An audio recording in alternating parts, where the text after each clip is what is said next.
Hai semua, perekonomian Malaysia mengalami perlambatan signifikan dalam beberapa tahun terakhir.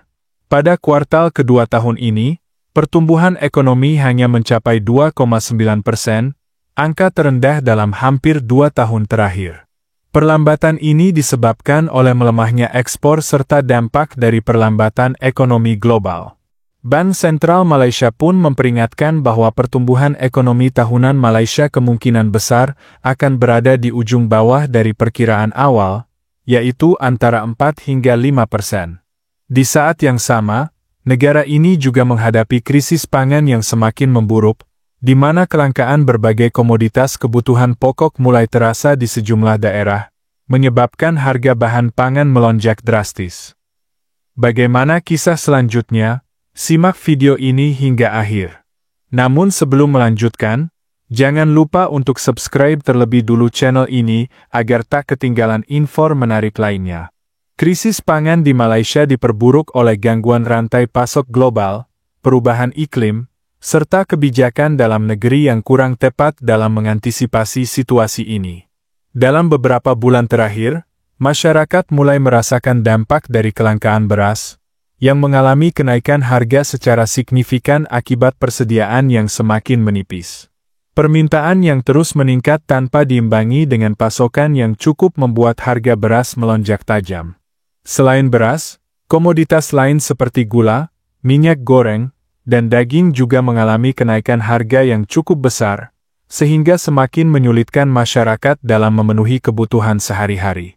Salah satu faktor utama penyebab krisis ini adalah ketergantungan Malaysia pada impor pangan dari negara lain, termasuk Indonesia.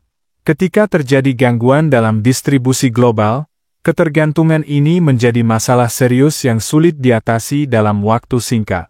Dalam kondisi seperti ini, Malaysia pun harus mencari solusi cepat dan konkret agar krisis pangan tidak semakin parah. Akhirnya, pemerintah Malaysia memutuskan untuk meminta bantuan dari negara-negara sahabat, termasuk Indonesia, sebagai langkah darurat dalam menghadapi kondisi yang semakin memprihatinkan ini. Indonesia, yang dalam beberapa tahun terakhir berhasil membangun ketahanan pangan yang lebih kuat, kini menjadi salah satu harapan utama bagi Malaysia. Keberhasilan Indonesia dalam sektor pangan tidak lepas dari strategi kebijakan yang diterapkan oleh pemerintah, termasuk di bawah kepemimpinan Menteri Pertahanan Prabowo Subianto, yang memiliki visi besar dalam memperkuat ketahanan pangan nasional. Salah satu langkah konkret yang dilakukan adalah pengembangan lumbung pangan nasional atau food estate di berbagai daerah, yang bertujuan untuk meningkatkan produksi pangan dalam skala besar.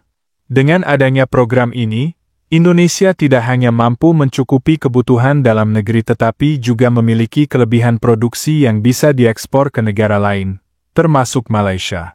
Permintaan bantuan dari Malaysia menjadi bukti nyata bahwa strategi yang diterapkan Indonesia dalam memperkuat ketahanan pangan telah berhasil. Indonesia, yang dulunya masih bergantung pada impor, kini mulai menjadi negara yang mampu membantu negara lain dalam memenuhi kebutuhan pangan. Namun, sebelum memberikan bantuan kepada Malaysia, Indonesia harus tetap mengutamakan kepentingan dalam negeri serta memastikan bahwa cadangan pangan nasional tetap terjaga. Selain itu, situasi ini juga dapat dimanfaatkan untuk memperkuat posisi Indonesia sebagai pemain utama dalam sektor pangan di Asia Tenggara. Dengan menjadi negara yang mampu menyediakan pangan bagi negara lain, Indonesia dapat meningkatkan pengaruhnya dalam percaturan geopolitik regional, sekaligus memastikan bahwa ketahanan pangan nasional tetap menjadi prioritas utama untuk masa depan yang lebih kuat dan mandiri.